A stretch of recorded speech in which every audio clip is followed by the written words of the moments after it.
Nakataas kamao mga militanteng nagmarcha sa Mindiola sabay sa panunumpa ni Pangulong Duterte kanina. Ilang saglit pa napuno na nila ang kalsada ng Ligarda at Claro M. Recto. Pero sa halip na itaboy, ineskartan pa sila ng mga pulis at PSG.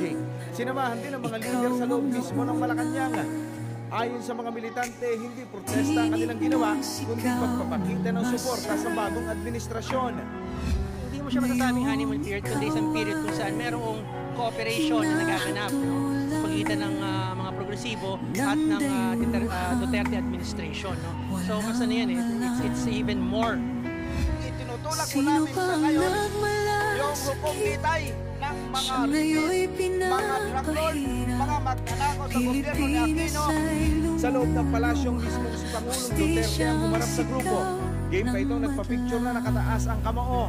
Kabilang sa nilatag nila sa bagong upong Pangulo ang mga issue ng land reform, pagpapalaya sa mga political prisoner at pagdadagdag ng budget sa edukasyon.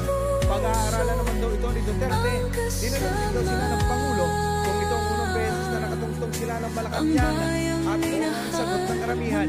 Hirit ng grupo, payagan silang makalapit sa batasang pambansa sa zona ng Pangulo sa Hulyo.